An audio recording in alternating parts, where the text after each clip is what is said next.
education undoubtedly will be the game changer for India in the years and decades ahead.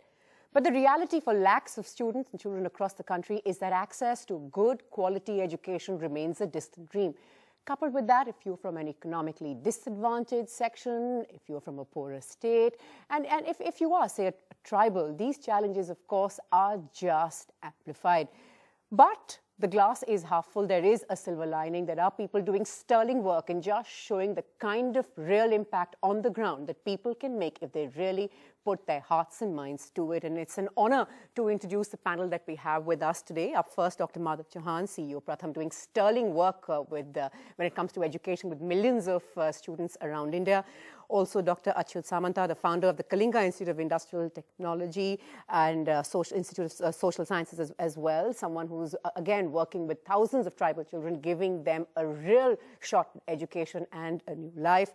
Professor Anand Kumar, retired professor of sociology at Jawaharlal Nehru University, also with us, as is Atishi Marlena, social activist and a member of the Aam Aadmi Party. Thanks all so much for taking our time to speak to us today. Dr. Chauhan, first to you. There's often so much hand-wringing and chest-beating when we talk about education, that just look at our education system. If you look at the larger scenario, that learning has taken a backseat. We're all chasing grades. What is the kind of education system or philosophy that India's young are now chasing after? How do you look at the scenario, sir? Can I take a crack at the silver lining before that? Yes, please, because you must. I think it's an important point because we tend to forget how much we've achieved as a country. Right. When we first measured the status of education in 2005, we found that 92.3% households, parents, children said that they were enrolled in school all across India in rural areas. That's no mean feat in a democratic country which had to go through so many turmoils.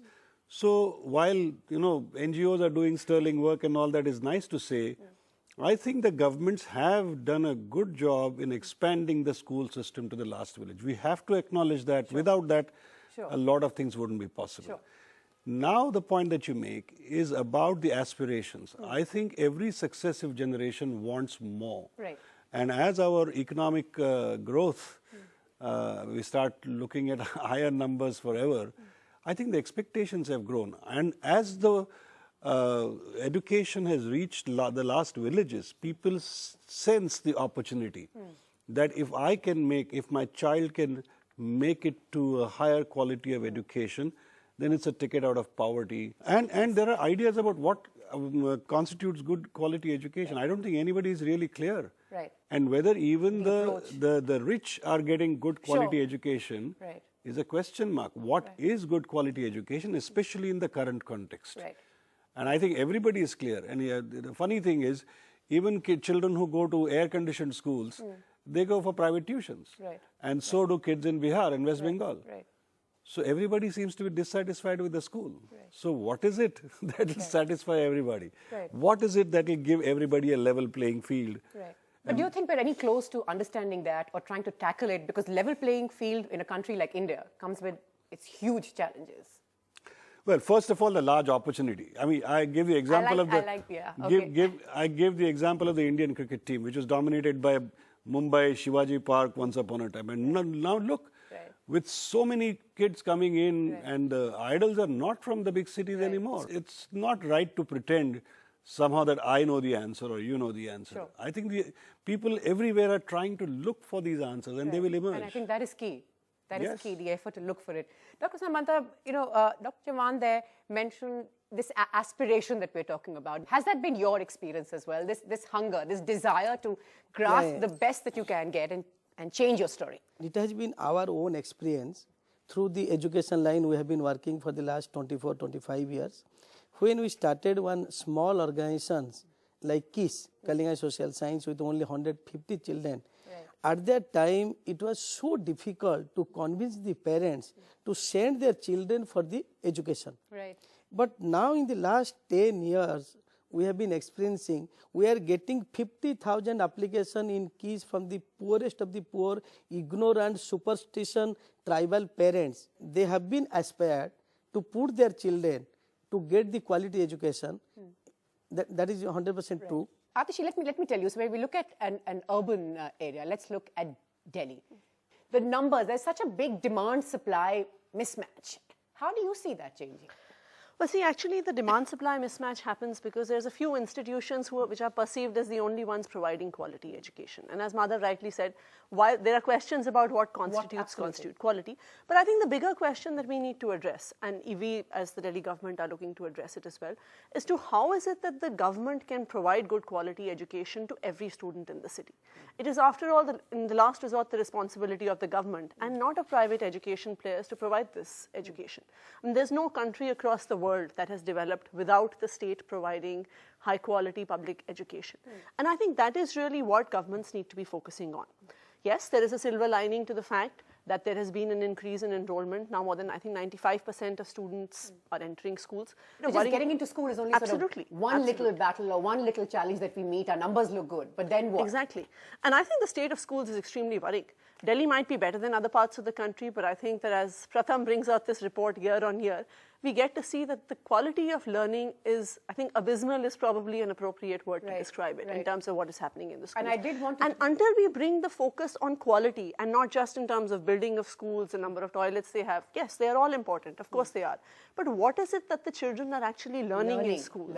Until that becomes the focus of our educational discourse, I don't think we are going very far. Right. In fact, I wanted to sort of bring up the Pratham reports year after year. They make headlines also for sort of sit back and sort of say just what is going on, where are we headed? What do you believe, however, sir, that is your biggest challenge or is challenge of the country when we talk about education today? So let's put this learning and quality education in perspective. As I said before, it's not very clear what quality education means at a higher level. But at least at the foundational level, all children should be able to express themselves, should be able to read, comprehend, and basic do arithmetic, simple like math, your reports have spoken about, right? Which is the foundation upon which the rest of the education can be built, whether one kind of education or another kind of education, science, liberal arts, whatever it is. So that foundation is weak. That is what comes through very clearly. But the worrisome part, which we have not pointed out as yet, and people keep talking about parents' participation and all that, but that is limited to policy discussions and school management committee and stuff like that. What we find from various experiences that we have on the ground, and I think we see it in every household, come 10th standard exams, what happens? The mothers and the fathers, well, mostly mothers, are involved in learning. They are appearing for 10th standard. They are appearing for 12th standard.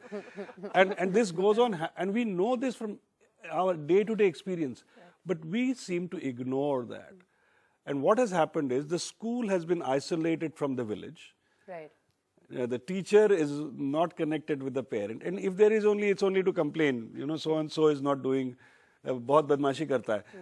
So ultimately, it is the parent who's going to hold the responsibility of educating the child, not the government. Right. Dr. Samantha, you said that 50,000 students are now applying in all of that. But how do you integrate them then in this learning? Are you faced with other hurdles which you rather focus on? I fully agree with Dr. Chauhan because I have been also advocating these things among the children, among the young mass, that up to the 12th standard, students don't learn, parents learn. Where the parents are serious, if the children are in the good public schools, if the children are in like KISS, where the poverty kills everything, where the parents have time to think over about their children. As the thousands of private schools or the private colleges, private universities have been opened with the facilitation of the government, no doubt.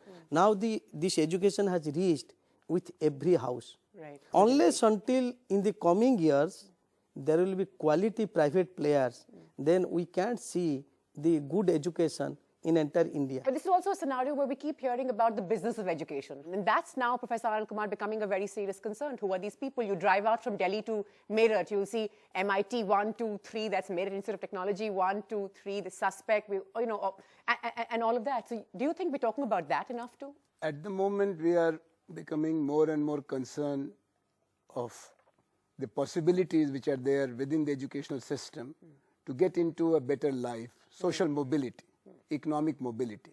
And that has been presented as the theme song by us also. Right. Kheloge, kudoge, hoge kharab, padhoge, likhoge, banoge nawab. Abhi nawab bhi nahi, IAS. You'll get into 1 crore package, IIM, IIT package. Exactly. That driving force is very important because it has to do with your economic survival in a country which is full of deprived and destitute people. But the other side of education, which is connected with quality aspect, character building, value imparting, social citizenship, this all gets marginalized. But then we have to see that there is also pressure of catching up with the times. And we are going first for a flush of quantification, as much enrollment as possible. And this has created a dilemma, to take it or leave it. If you don't go to the government schools, you go to private schools, and private schools are around profit. What happens in Bhubaneswar today for last 10 to 15 years is amazing. Right. There is cross-subsidization. They are making profit out of technology and medical education, and they are plowing it back in a proportionate manner. Those are the kind of examples that we do need to speak about, but I just have to take a quick break. Coming up after that, of course, the learning that takes place outside the classroom. We've touched upon it briefly, but what about all that? The Prime Minister goes to Germany and talks about their idea of education, which is, of course, the classroom and the shop floor. Do we need to look at that, the learning that takes place outside the classroom? How do we make sure that this is a generation of students, or these are generations of students that are ready to take on really the jobs of the future, which perhaps haven't even been invented, or we haven't even thought about them yet? Slipping into a quick break, back with more.